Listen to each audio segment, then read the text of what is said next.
Good afternoon and welcome everyone to the Azapo Online Political Education platform.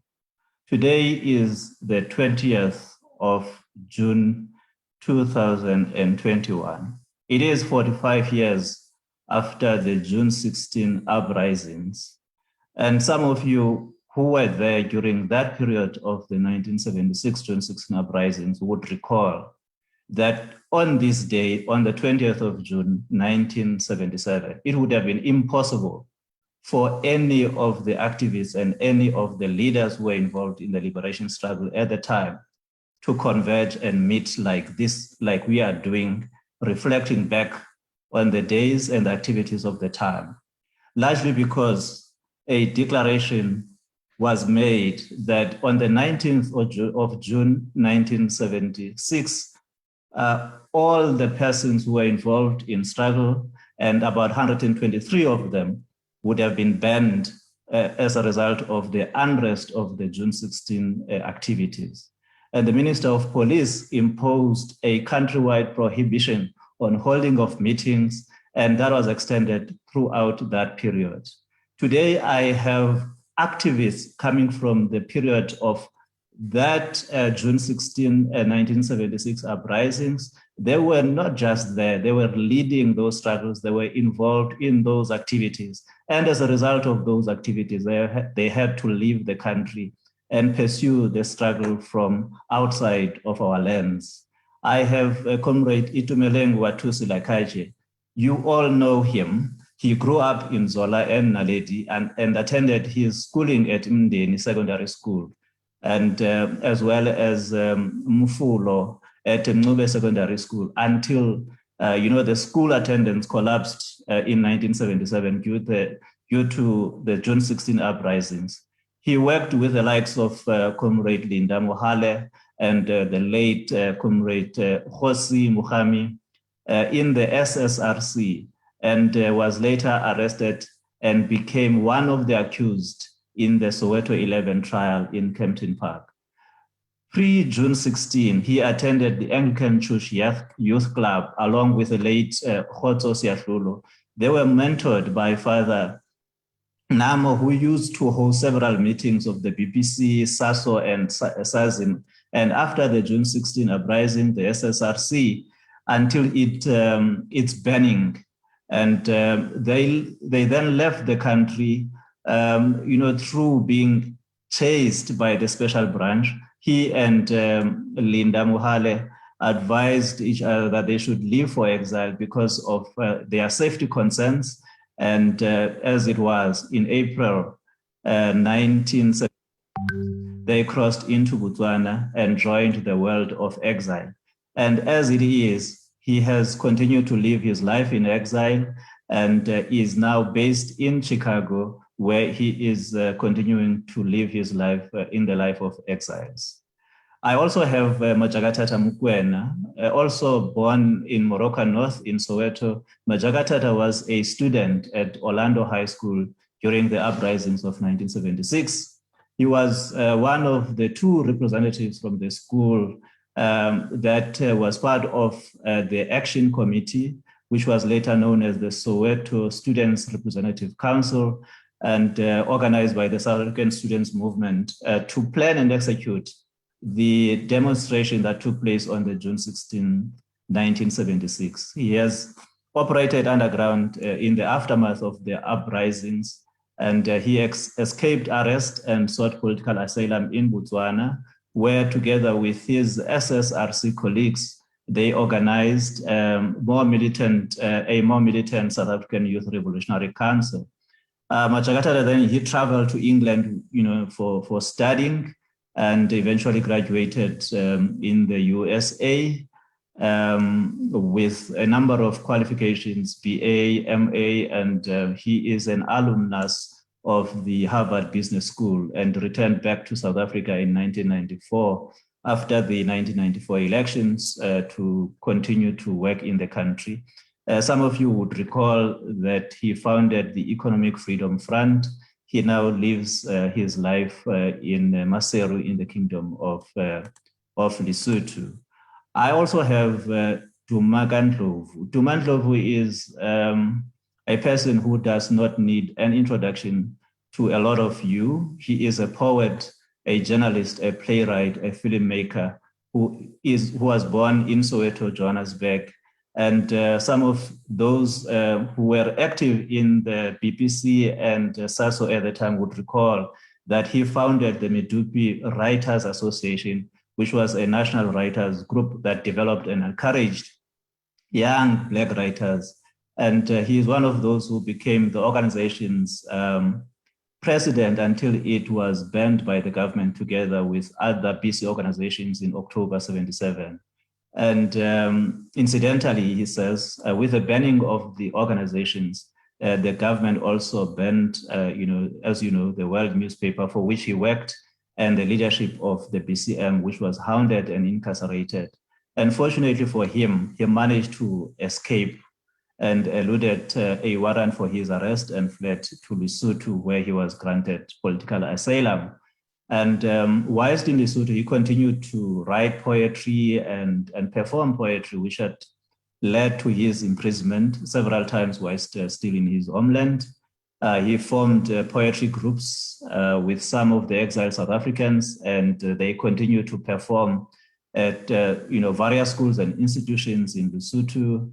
As a result of the work that he was doing, he was awarded a scholarship by the Phelps Stokes Fund in 1978 and went to study in the US at Hampton Institute. He later transferred to Hunter College, where he completed his degree in mass communications and enrolled for a master's degree in theater and film. And throughout his stay in the US, he had become active in raising students' consciousness, not only on issues involving South Africa, but just on the state of Black people at large, and became involved in student activism and generally, political activism in that country.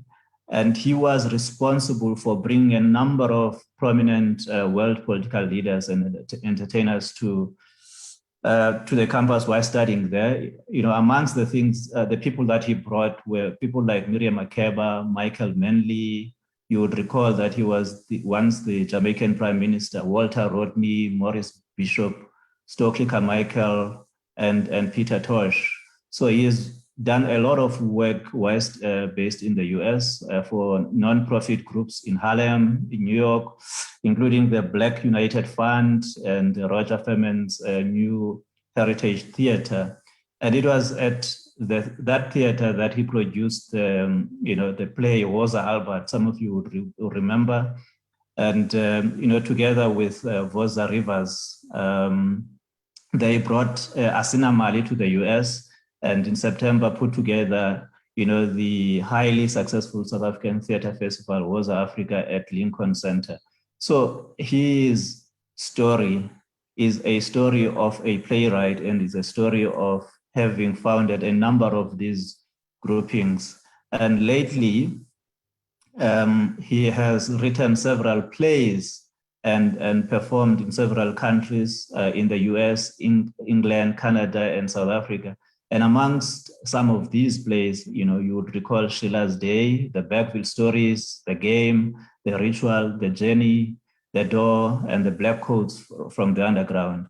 But most of you would remember him lately for his Mubango soapy series that has been running for a number of years in the country. And it really helped to elevate the language of Chivenda and Bavenda people's culture to the fore, and made it more significant and on par with the rest of the languages in the country. Welcome all of you to this platform, and it is great to have you here. We are going to be in conversation about the 45 years after June 16 uprisings. We are looking at the Black perspective. The perspective being, the real and the true story about June 16 and the reflections 45 years after those uprisings. Welcome, comrades. If I may start with you, Tumi, and just for you to give us your perspective of the events of the time. You were an activist and you were working very closely with a number of people who were in the leadership of SAZIM during the 1976 uprisings. And we were very, very close with Khotso Katulo in those activities. And maybe if you can, take us back to that period that led to you leaving the country and giving us a perspective of the events leading up to and after the aftermath of the June 16, we would appreciate. The floor is yours. Yeah, good afternoon, South Africa.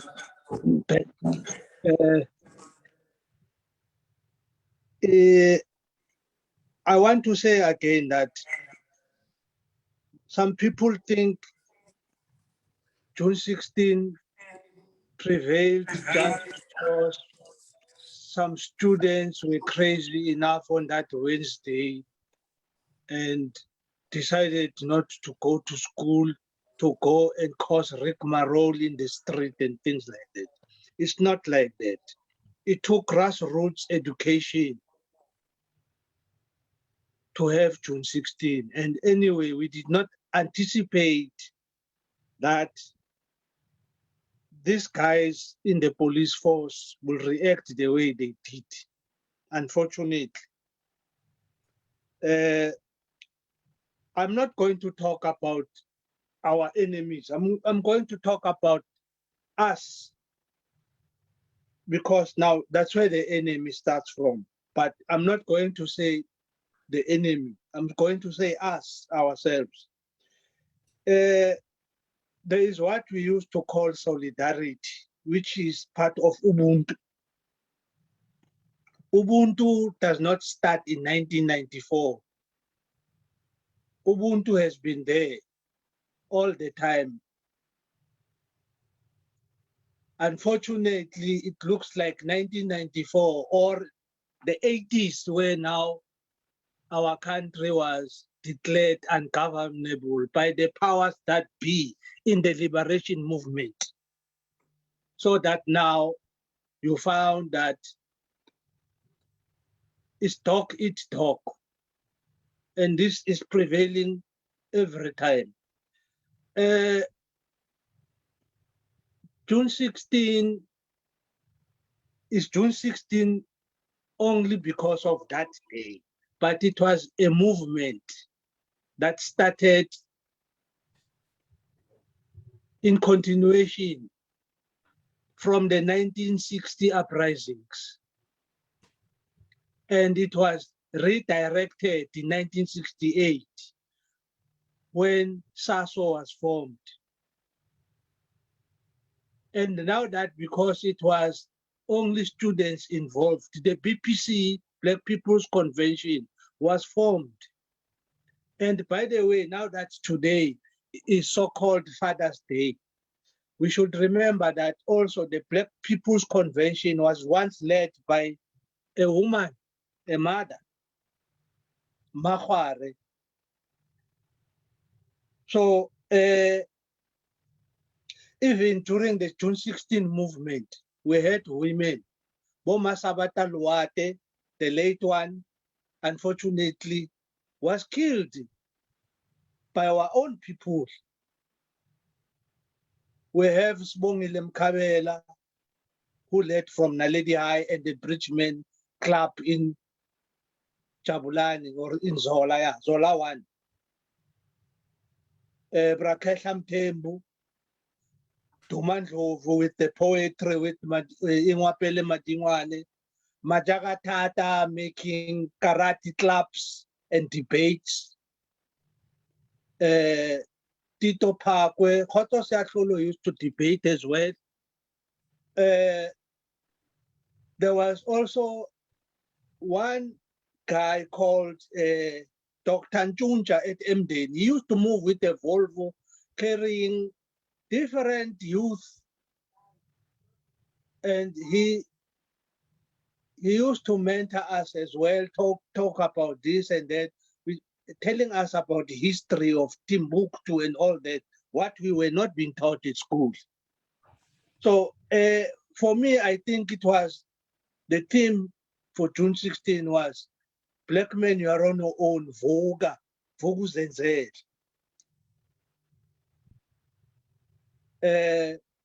Thus we found ourselves with Ntate Namu, Lintate Rachale, a reverend from Meadowlands, talking about the winds of change. Ntate Mtimkulu in Naledi High, Dr. Matlari. I remember even during the Mozambique, that was the Maputo, when students had visited Lorenzo Marx, and there was an accident which till today, it was not clear what happened. So many students were died in Lorenzo Marx from Naledi High.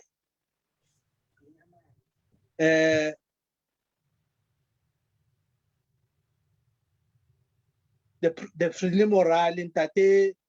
There was one other comrade called Victor Nkosi, Gabriel Mueketi.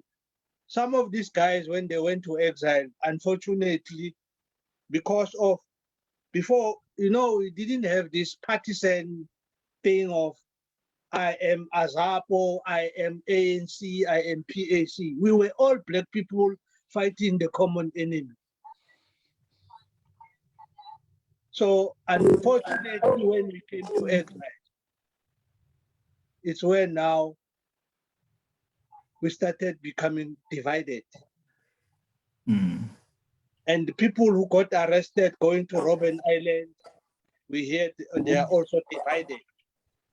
So I went and came to exile in 1978, and we found guys like Otto, Tatelefa, Moffat, who were still, that was now the SSRC in exile.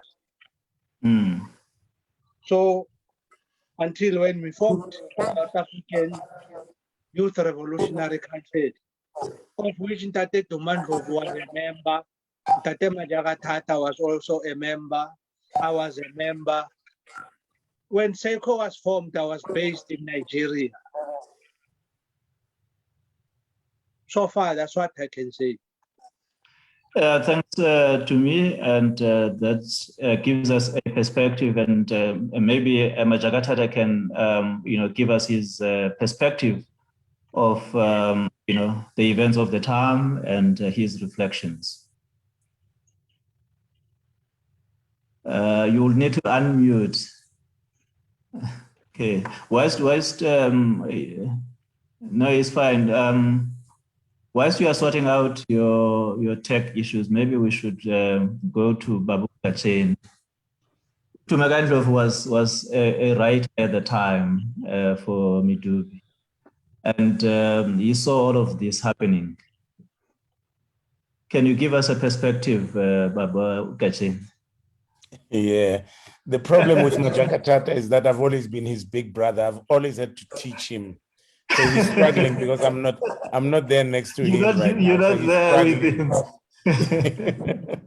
Even in New York, he came and stayed in Boston, but he couldn't function on his own. He had to come and stay with me, and then he could function.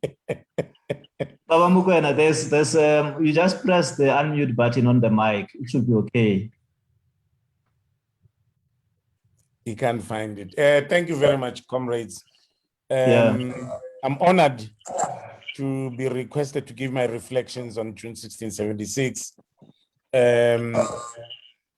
And your prelude of opening with that song doesn't help, but it takes us back to that place in time. I'm one of those people who feel like we need to unleash ourselves from the shackles of June 16 and the shackles of the 70s. However, realistically speaking, things keep happening that take us back, that force us to reflect.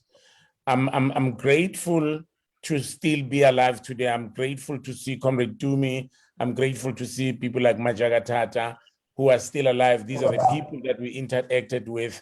I'm grateful that even some of us who were part of the cycle, we met a number of times in Zambia, we met in Nigeria with the revolutionary spirits. We were very impatient, we were young, but we wanted freedom for our country. But let me reflect on a side of 76 and the subsequent years that we don't often talk about.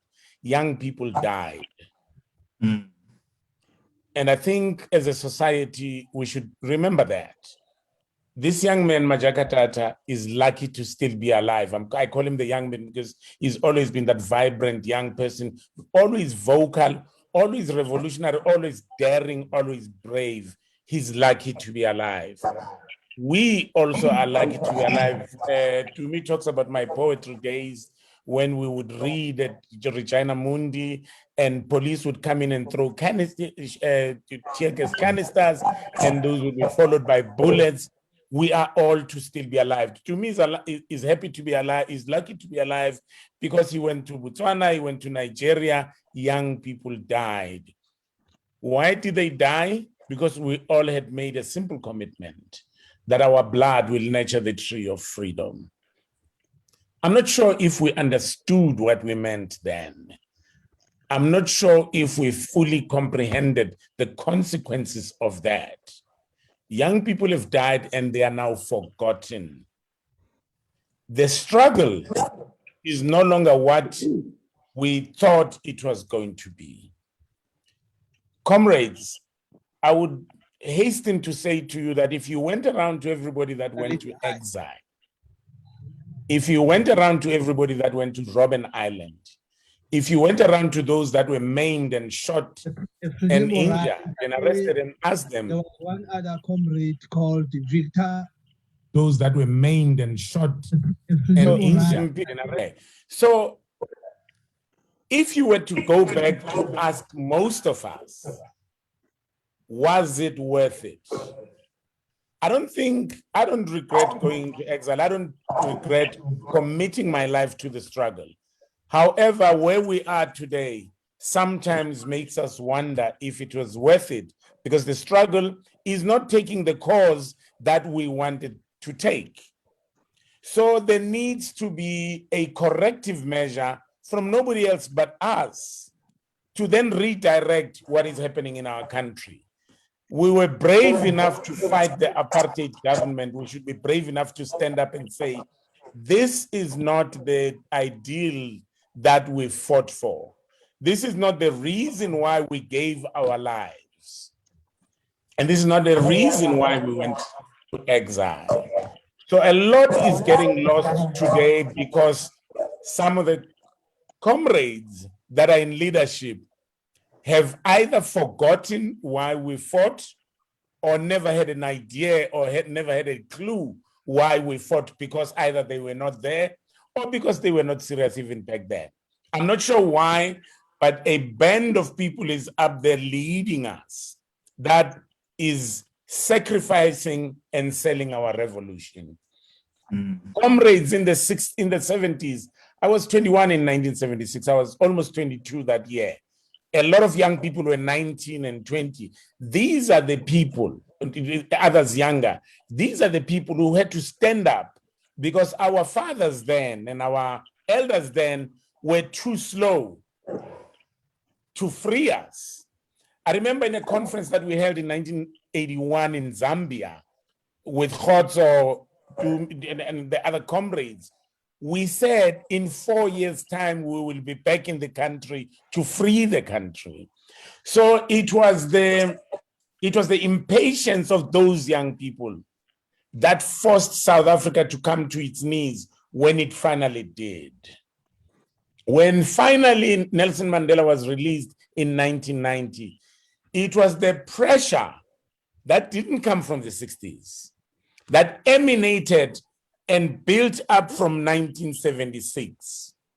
By the mid-80s, the whole country was in flames because of the revolutionary spirits of those young people of 1976. When you close your eyes today and think of marches and struggle, the first picture of young people, of people marching that you get is the picture of 1976. Not because people didn't march before. 1946, they marched. I remember reading about the Alexandra bus boycotts. I remember about the 50s, but none of those were as urgent as 1976. How urgent was 1976? It was so big and so bold that the police had to shoot us. Mere kids, just because they could see that these kids mean business. Africans was a cover, but freedom of our people was the ultimate goal. Hence, in the 80s, you saw Alan Busak, Bishop Tutu, Bishop Manas Buthelezi. You saw all those leaders hastening up, and eventually the freeing of Nelson Mandela in 1990 because of the young people of 1976. Unfortunately, I stand before you today to say, but from 1990, 1994, things then descended into a total chaos. Because we did not take the country, take the government with a program of action. We did not take those young people that had created a blueprint of marching in 1976 and incorporated them. In 1990, when Nelson Mandela was released, Tsietsi Mashinini died of a broken heart, among other things, because we as a society rejected him. Not only did those who are in power today reject him, but even us who fought with him were at loggerheads with each other. We didn't have ways of taking each other and putting ourselves under each other's wings and continuing to go forward. I don't know where Trofomo Sono is today. By the time Khotso died, he was also a broken person. These are some of the most brilliant minds that South Africa has ever produced. I was listening to a clip of Tsietsi. I keep listening to it over and over again. He was 19. Go back and listen to that mind at the age of 18. One of the most beautiful minds that I've ever worked with was Khotso Siyakhulu. Even though sometimes we as writers who are slightly older would write the press releases, but most of the context came from these young people. What then did we do as a country to incorporate them into the leadership? Nothing, because we were fighting. We were trying to make sure that these kids, Black consciousness above 76, cannot come in to take over from us. And today we have a government that we deserve. Today we have the leadership that we deserve. Because at the cusp of it all, we didn't come together to create something that is united, something that is powerful. So as we reflect on 45 years of June 16, my thesis is that we need to come together, all of us, and I'm not separating in terms of the consciousness of the schism. All of us who resisted and struggled have to come together and ask ourselves, how do we redirect this truck that is going towards a donga? Because the truck is going the wrong direction. All of us can see. How do we bring it back and steer it into the right direction so that there is no abyss for our children and for the generations to come? So that when they remember us as those proud liberation fighters that liberated them. I'm not sure that today you can match the spirit of 76 and proud warriors when all that our children see is us hunting each other down for corruption, for this, putting each other to jail, killing each other, fighting each other, and fighting for positions. The spirit of 76 doesn't smell that good when you look at what is happening today. And it is up to us to correct it and clean it up and present it to our children. Well, thank you, Ndate Andrew.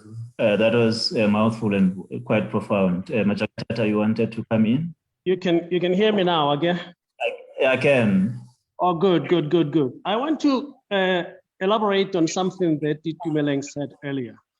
And he just said it in one sentence, but actually it's much deeper than you would actually think. He said that there was a lot of grassroots education, right? Before we can actually get to a point where you can have young people taking up arms to fight the Boers, right? And let me just narrate a story of myself. I was a 12-year-old going on 13 in boarding school, in a school in Kwakwa called Maikabelani, right? And next to it was a teacher's school. In that school, Tsiya, a teacher training school in Kwakwa, right? In that school, they had SASO, the South African Students Organization. We didn't have any of that stuff. But then there was a rumor that there was going to be a police raid on that place. SASO there had to take all their information, all their books, all their documents, all their T-shirts, all their lumbers, and bring them to the person who was my dorm leader, Brakali Maduna. He lives now in Sharpeville. But anyway, once they got there, they decided that all that stuff is going to go into my trunk because I was the youngest person there. So the Boers, even if the Boers came, they wouldn't bother to search me, right? So that was introduction now to the struggle in South Africa, reading the books and doing all sorts of things. But not only does it end there, right? You cut back into Soweto. I remember 1974, when I was walking around and I picked up a pamphlet that was inviting people to Regina Mundi to celebrate, not really celebrate, to commemorate Sharpeville Day. The Sharpeville Day, I still call it Sharpeville Day today, even if other people call it something else. In that gathering at Regina Mundi, there were different speeches. They were made by different people. People just didn't go and say something at the time. because they wanted to sound better than the next person. No, those guys had actually organized these speeches. That was BPC SASO, I think at the time, NAYO and SASM at the time. So I was just a guy who's coming in to listen. But they had people who were talking about the beginning of the struggle, the arrival of the white people, how the land was taken, the resistance of old, everything, all the way to Sharpeville. Like, if I remember quite well, I think the theme of that meeting was Journey to Sharpeville. It culminated basically with the Sharpeville massacre. So one sitting there in those 2 hours at Regina Mundi, while it was that cold, you could actually learn a different perspective of what your history was all about, given by people who cared. You see what I'm talking about? Other than what we learned in history books in school. So the training, it takes a little bit of time before you get there. Sometimes you don't even know that you're being educated, because now you're just gathering all this information, as it were.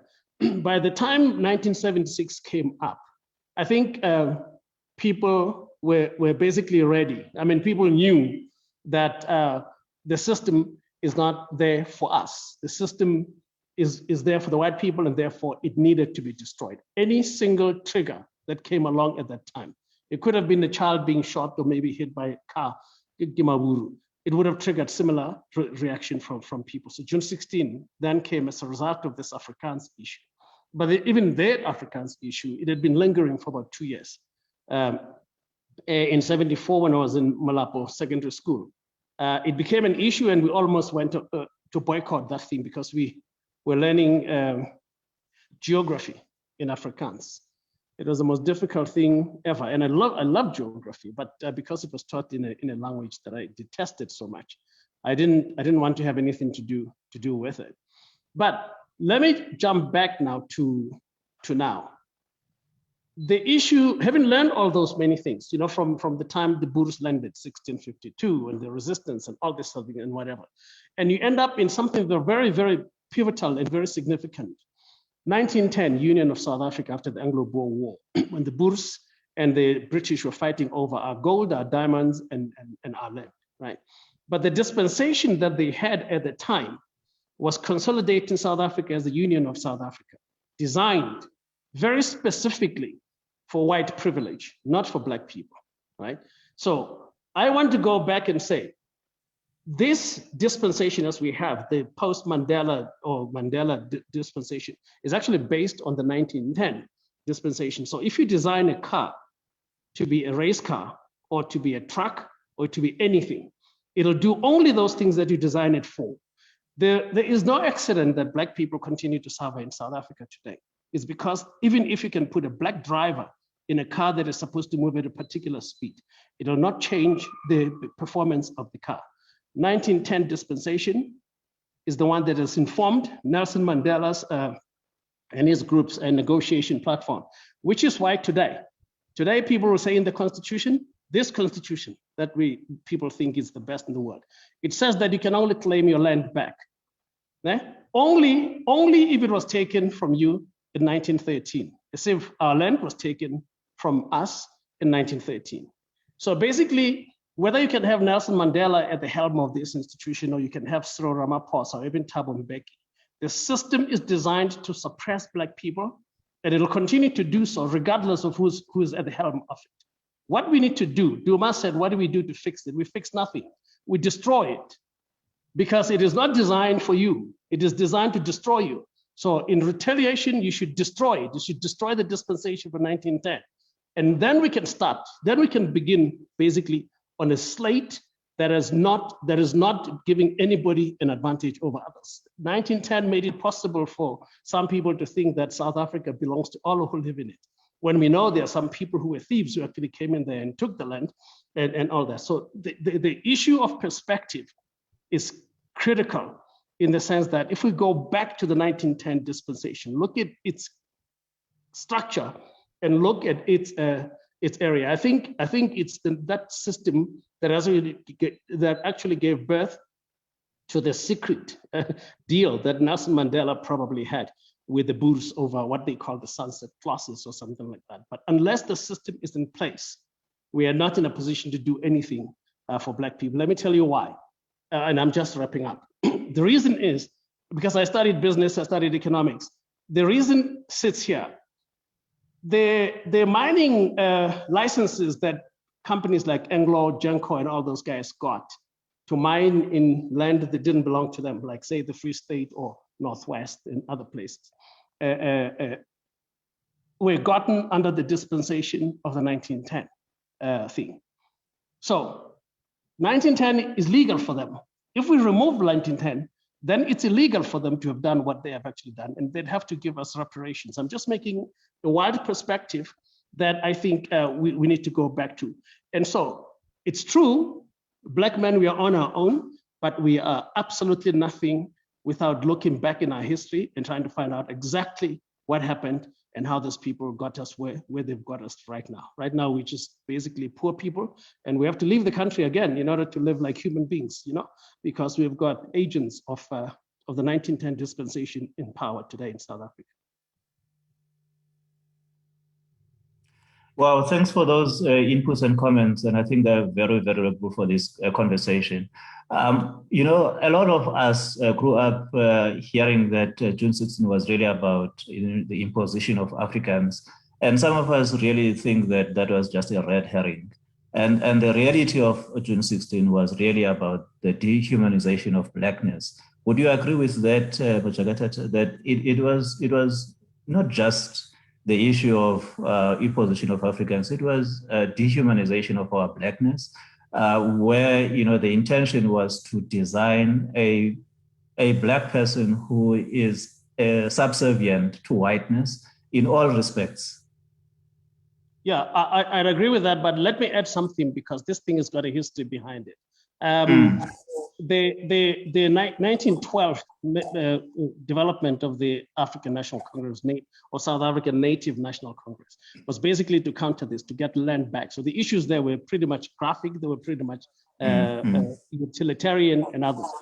By 1959, when Nelson Mandela decided to sell out the African National Congress and expelled people like Robert Sobukwe and things, those people realized that actually now Africanness was under attack. It was under attack not only from the Boers and the colonials, but now it was under attack from some people who had infiltrated the liberation movement in that. Hence the PAC was formed, with emphasis on Pan-Africanism, emphasis on Africanism and things. The response of the Boers, in my own assessment, was that, okay, if that's what made Robert Sobukwe to be such a powerful person, remember they treated him differently to any other prisoner. Once he finished the sentence, he was actually kept somewhere to prevent him from actually continuing to talk to the Black people. But that was the response that was like that.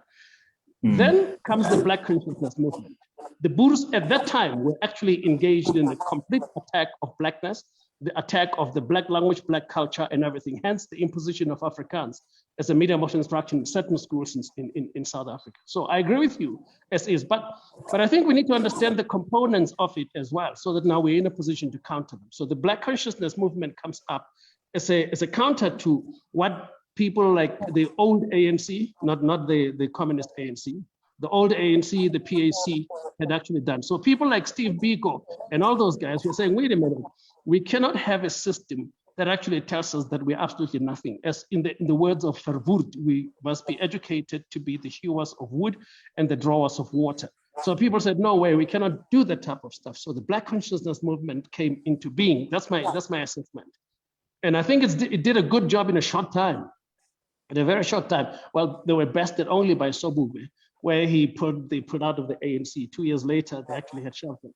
But for the Black consciousness movement, you know, from the late 68 and things like that to come to 76, it was also a hard and arduous struggle to get where we were. It basically says, as a Black person, you can't be a Black person without being an African. You can't be an African without being Botswana, Mosotho, and all these other things. And that's where we draw our culture, and we combine it in a way that it can actually be very much helpful to all of us as Black people. Let's try and simplify that. Yeah. Let's also try and simplify that in answering your question, because Motjagatata said something in his presentation that was extremely pivotal. Yes. That by the time 76 happened, it had to happen. Anything could have ignited it. But you need to look I'm not going to go to 1912 and 1910. I'm not going to go to even 1959. I'm going to start right now in the 70s with the Black conscientization of society in South Africa. Just to simplify the things that Majakatata was talking about. Remember that the formation of BPC primarily then kind of forced movements in South Africa to think Black. There was then a constant effort to say to Black people, anything that you do has to be informed by the fact that you are Black. Of course, SASO and SASM had created the platform. But for those of us who are now working and workers and all of that, BPC and any other organization that came after that was pushing the country and the people into a certain conscientization. That is when you started seeing Black women moving away from wigs, painting their lips. That is when you started seeing soccer clubs being conscientized. That's when you saw the poetry movements, what we did with poetry, with writing, with everything else. So that by the time 1976 came, every facet of society had been conscientized. So it's like if you come into a big field and throw petrol, anyone that lights a match at any part of that, you're going to get this thing to go aflame, which is why the students at Pefeni Junior Secondary started this thing in April. The students at Bearlef joined about a month later. I mean, there were just a lot of things happening.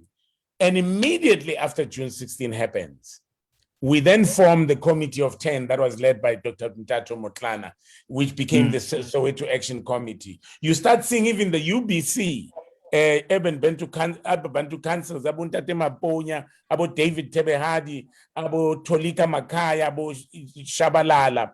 You start seeing them trying to find ways, how can we help? For me, who was one of the people who were transporting about Tsietsi and Abo Khotso and all the students together with Abo Palanga, we then had to go back to these businessmen who were very conscious by that time, who had been conscientized, let me not say very conscious, to ask for financial help to take the students around. So the country was ready. Yes, you can say that 76 was not just about Africans, was not just about student issues. The whole country was ready for June 16, 1976. That's why a lot of other movements rode on June 16, 1976. That's why in the early 80s, they had to form movements that would soften the blow because Black consciousness was flying and it was not compromising. Yeah. And Itumeleng, I wanted to say something in what Tate Ndlovu is saying. Okay, cool. If we remember, there were times in Soweto, there were gangsters, there were the Hazels, the ZX5, Majuta, and all that. These gangsters were harassing the communities. So if we remember, there was a time now when students were uprooting these gangsters out of the location one by one. And there, for instance, sometime, I think it was May or June, where one Tsotsi somewhere in Orlando West was brutally beaten up, or he was killed or what. I don't really remember, because he was harassing a school teacher. And this guy was severely beaten. And Kona Lady Majuta used to hijack schoolgirls, and Naledi High used to move house to house seeking for these guys and beating them up. White City, it was the same thing. So, like Tate Ndlovu says, our problem, the powers that be make as if this thing, June 16, was a one-day concert. It's not. Yeah. Okay. No, that's great. I'm in conversation with the stalwarts of the June 16 uprisings, and Itumeleng Lagaje, Tumandlovu, and Majakata Mukweno. You're more than welcome to engage with us in this conversation, and you can drop your comments on the Q&A, and we will catch your comments on Facebook as well. And you also can raise your hand, and I see Mahlomula Kumundo's hand is up. And I'm not sure if he still wants to talk. Let's give him an opportunity. Mahlomula, if you can just unmute and make a contribution. Mahlomula? Okay, he no longer wants to talk. Let's move to Mbulelo. Okay. Floor is yours, Mbulelo. You also don't want to speak. Can I add something right now? Okay. Can I add something, Mr. Chair? Yeah, please go ahead. I wanted to say that there's one thing that people should take away from the comments that have been made here. Yeah. Duma and everybody else, is that these things that were done by elder people, Baruna, whether it's at SASO, BCP, or other places, they were not just made basically just to make people who are radical and who are reckless, right? There was something about being Black that was being trampled upon. So the idea was to counter that, to actually make a person to be dignified. And dignity takes a number of things. It takes responsibility, and it takes diligence, and it takes hard work. You see what I'm talking about? So the Black consciousness movement taught us all that type of stuff. You must pass in school, but then it does not abrogate but you should not abrogate your responsibility to your society and to the struggle against the party. You must work very hard and please your parents. You remember when, and to Melang, you'll remember perhaps in the SSRC, is that when at some point, we actually sent somebody out to go get Tokyo and others from Swaziland. Then they told us that, no, we will tell the whole world that the ANC is this. And we said, no, we can't do that. We cannot do that simply because the South African government has been telling them that their children are being influenced by other people. So we couldn't do that type of stuff because it would actually render us a little disrespectful to our parents as things do. So we're creating a dignified Black person, not a person who's angry, who's lashing out at everything, but a person who's dignified enough to be in a position to control his own destiny. No, great. A couple of questions are flowing in, and one of which is the fact that the PAC is claiming June 16, and I don't know who would want to respond to that. I suppose it's related to that trial that Zef Mutupeng was part of, and where some of those involved were labeled as seditious. And I suppose just about every person who was making speeches and doing writings in June 16 would have been seen as seditious. Duma? So after June 16, I mean, success has got a lot of mothers. A lot of people wanted to claim responsibility for June 16. What I've said is that there's a number of activities that laid the ground for what June 16 actually became. I was a journalist at that time, and I was very close to the students, and it had started with me covering school sports. Me and Gabu Chugwana would be with the students almost every Wednesday, and that's how I got to know the young people. I mean, Tsietsi, Maja, Bani, I knew them. So you kind of had an inkling of where the mood was going. From where I sat, and I was not in the meetings that the students had, there was a groundswell that came from within the student movements. And I know that SASM, which Tsietsi was a member of, and maybe Maja was a member of, I'm not sure, SASM did not officially take over June 16, but members of SASM did get involved with the movement of June 16, but it started with those kids in Pefeni. And these Yeah. older ones were now supporting those kids. And hence the meeting at DOCC on June 13 on Sunday. Yeah. I didn't even know about that meeting until after the meeting, when Tsietsi and a few others came to my house to say on June 16 something is going to happen. However, giving credit to the older movements, all of those young people were somehow connected to some of those leaders. But to say that any of the organizations planned June 16, I'm sorry, it would not be true. It wouldn't be true. Khuluma Shabela, please unmute and make a contribution. Yeah, thank you, Tawa. I feel so blessed to listen to this Towers of June 1976. Although some of us were on the periphery of things, some of the things that you are speaking about ring very true for us. You know, sometimes I wish maybe we could be having some of you as leaders of our country. Maybe our country would be going in another direction. That is just the comment that I want to make. Thank you very much. All right. I just want to remind Majagatata of a comment he made to one leader, which is one of the reasons we thought he left South Africa. That says that he said to somebody right in his face, I'm going to take your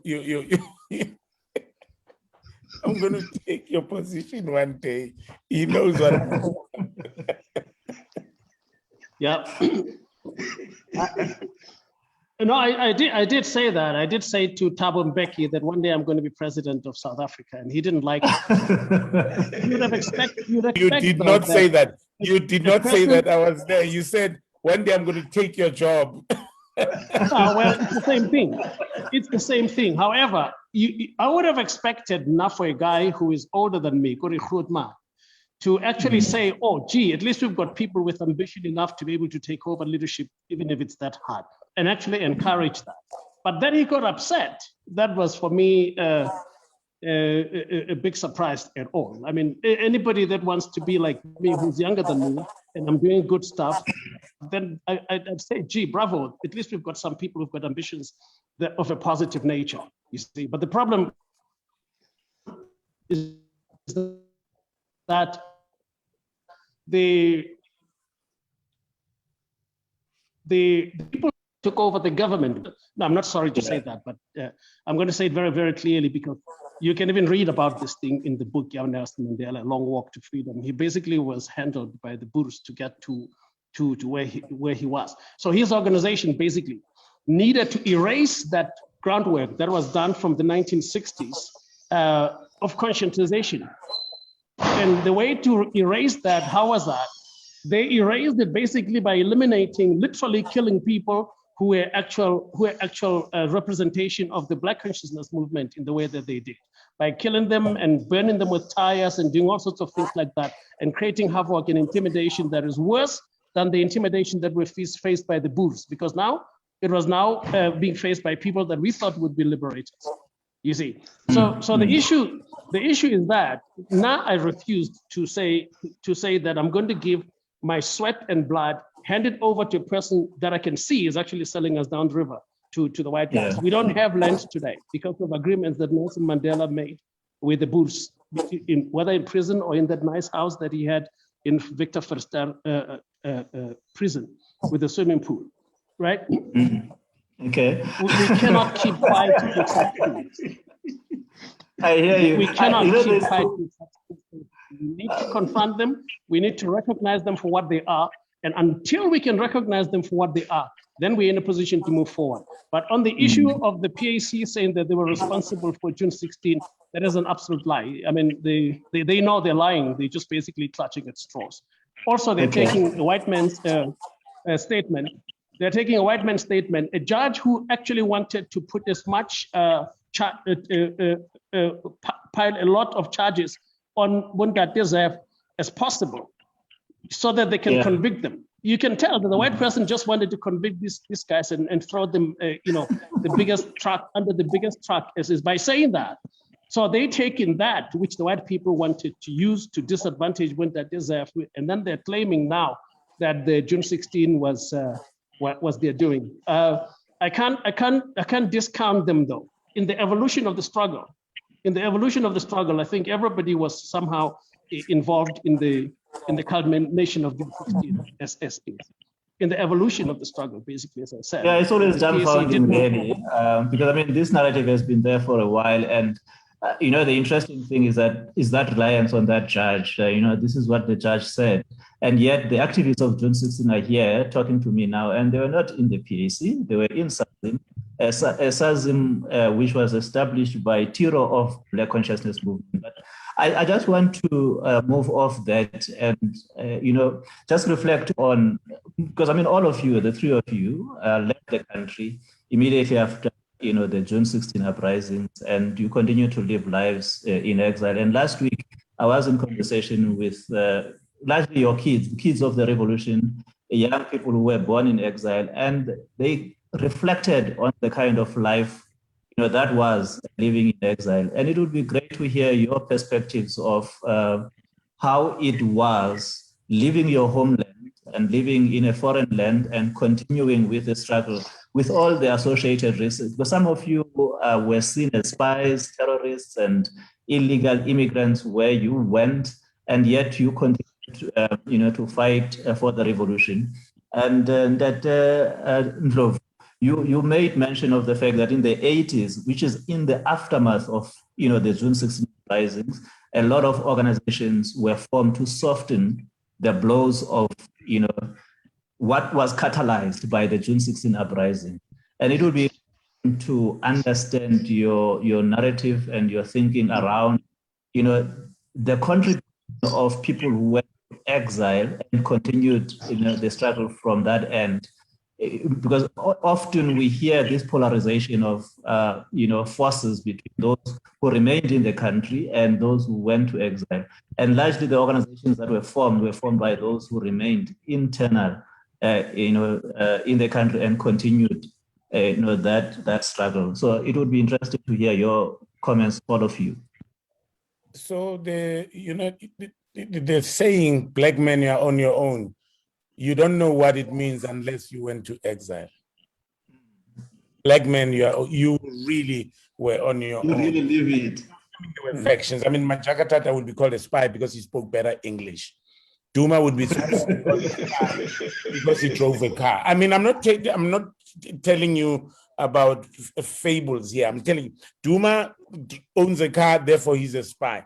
But it became worse than that because we started plotting against each other. People wanted to kill you. People did all kinds of things. It was crazy. We thought it would be better for us when we got to the United States because it was the United States. It was not better. It was crazy. So those kinds of things, home became that better dream because of where we are. And that's why I was talking in my presentation about what we gave for this freedom. Yeah. But I don't take much time. In the 80s, there were organizations that were formed, La Ekaya, that seemed as though their main purpose was to kill Black consciousness, to lower the flame of Black consciousness.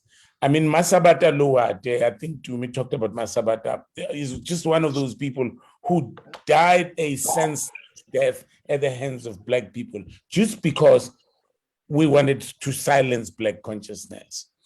United States had a program called COINTELPRO, Counterintelligence Program. The South African whites tried that against us.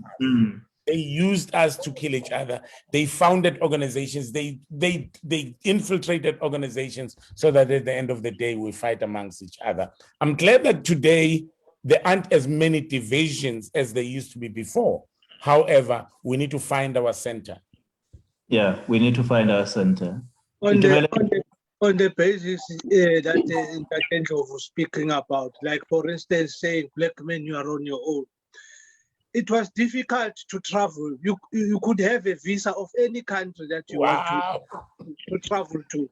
But as long as you were not a member of the ANC, the ANC was playing immigration in those countries, especially in the frontline states. Yeah. Gape, you want to comment? If you can just unmute and make your comment. Yeah, let me make another thing, which I think it's important to know. If it weren't for June 16, there would never have been COSATU. There would never have been unions in this country. The unions were all banned under the Industrial Conciliation Act of the 1900s and things, right?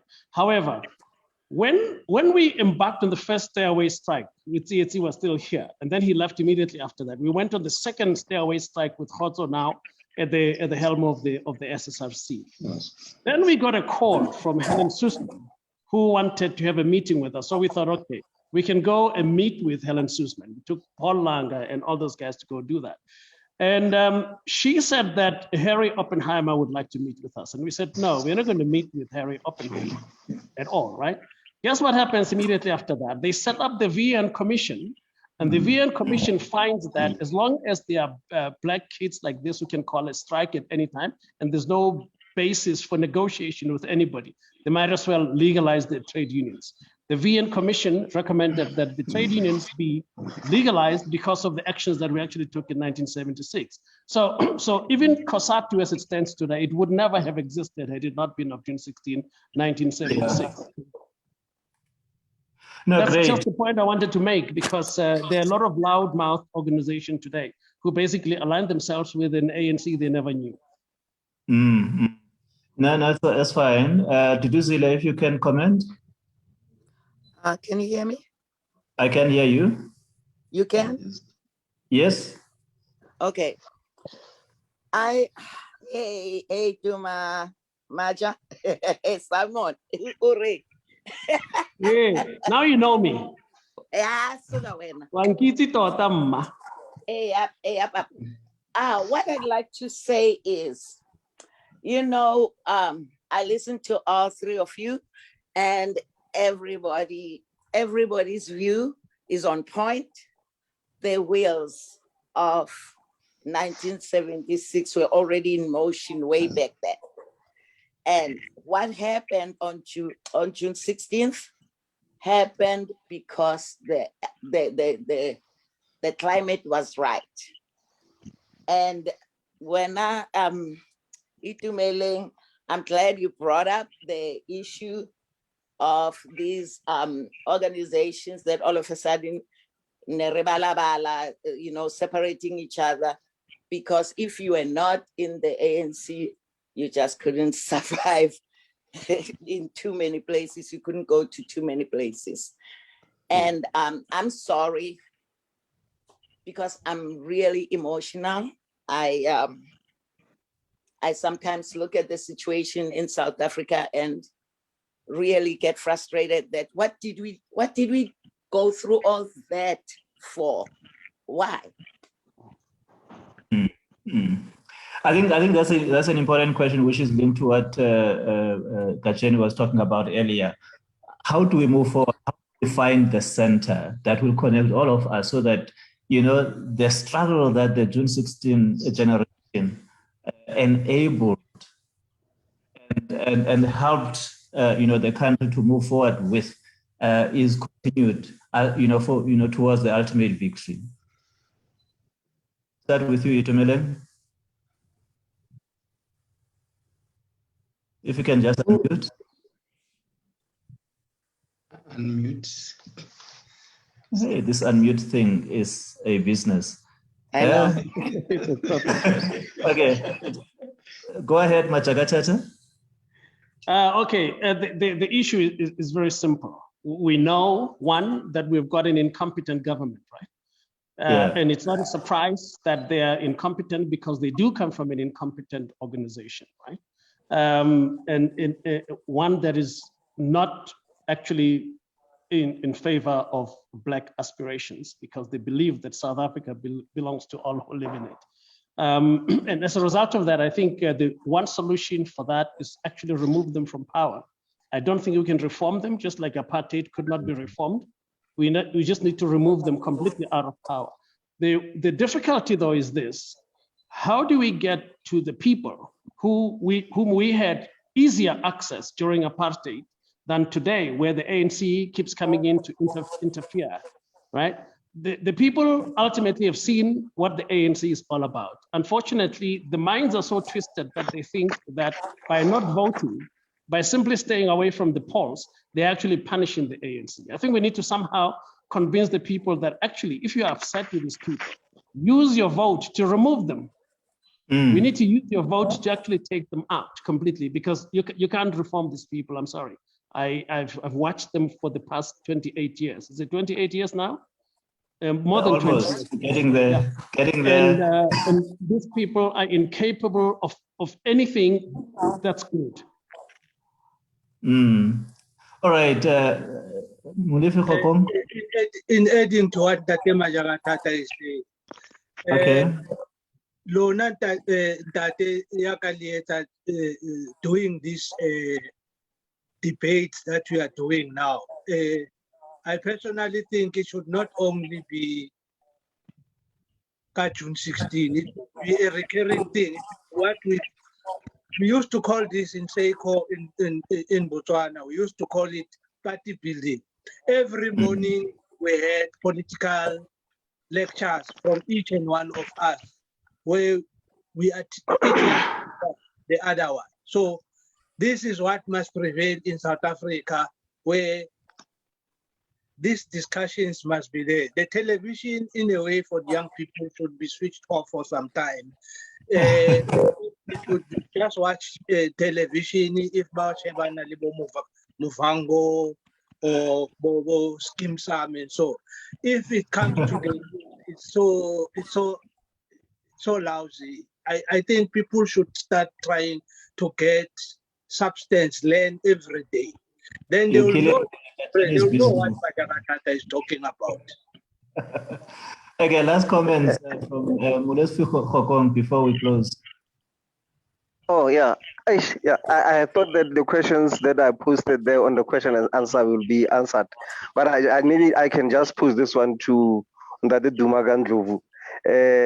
I mean, I wrote there in that question that when you switch on TV during prime time, drugs, violence, promiscuity are glamorized. And we know that these are the things that destroy the Black mind.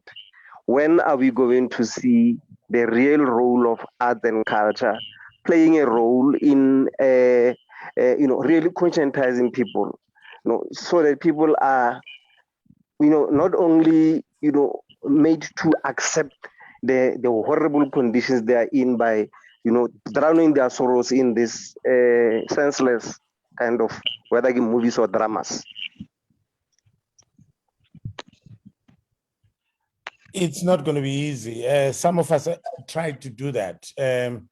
I can make a statement here and say to you, you've never seen anybody smoke on Muvhango. You've never seen anybody drink liquor on Muvhango, period. Because I have brought my Black consciousness perspectives into any show that I do.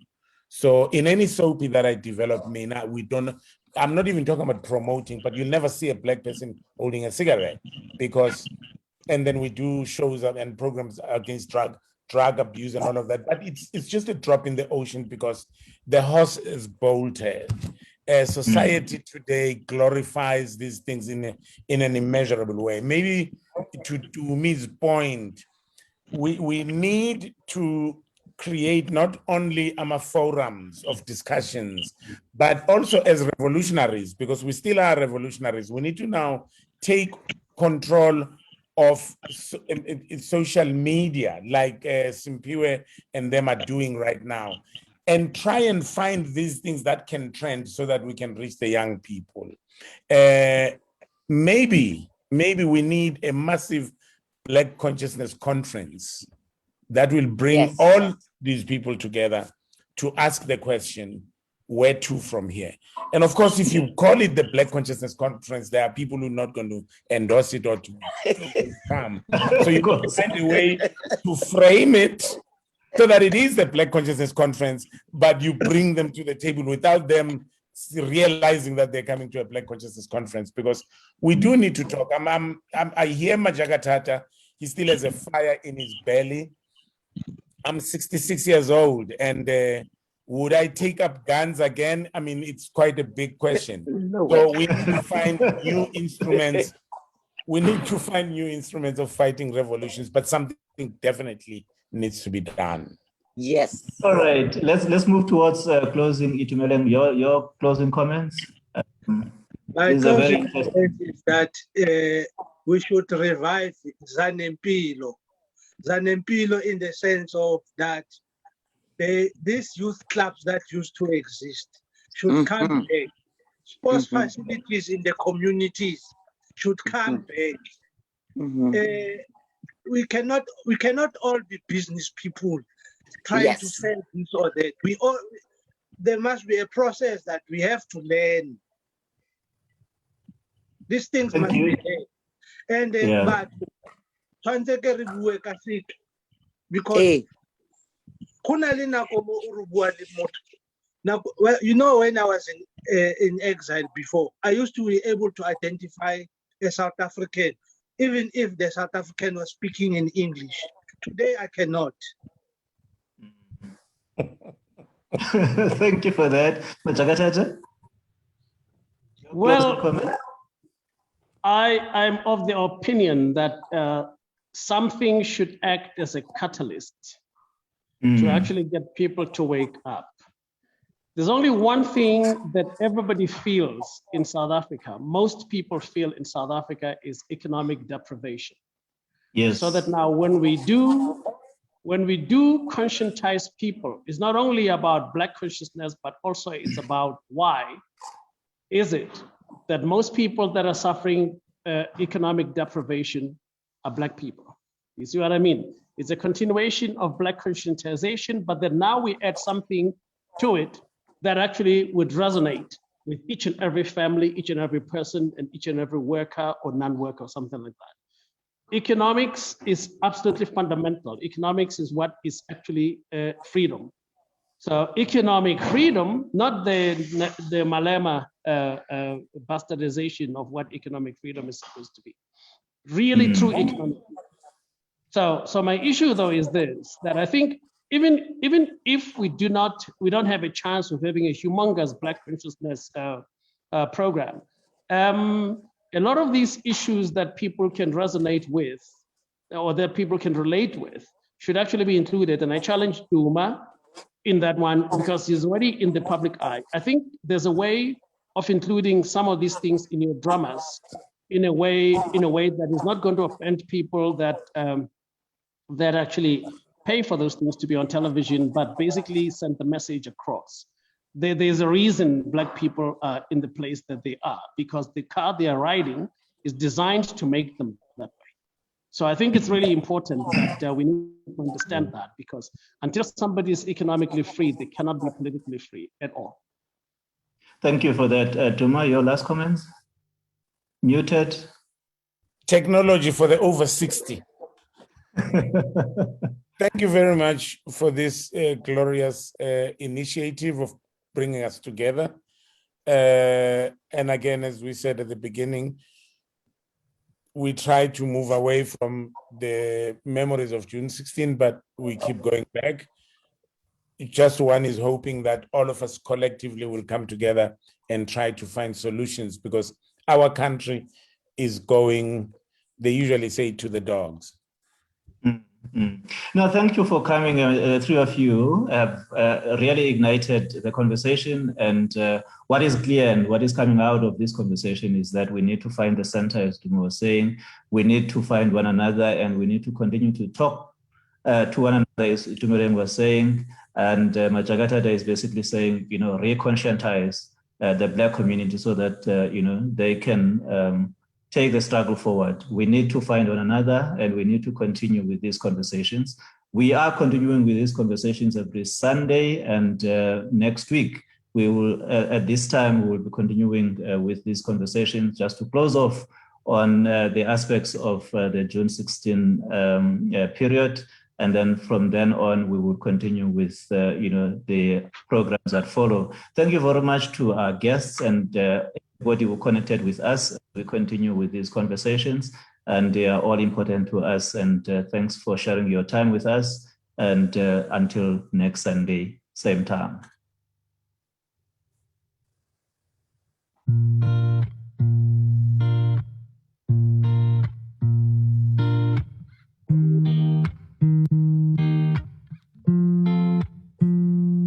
Ooh, yeah, yeah. Oh, yeah. Listen, the struggle was not red. I experienced it, being deprived, being oppressed, even confused. It's enough now, we're taking the power back. We're stronger than before, we're proud to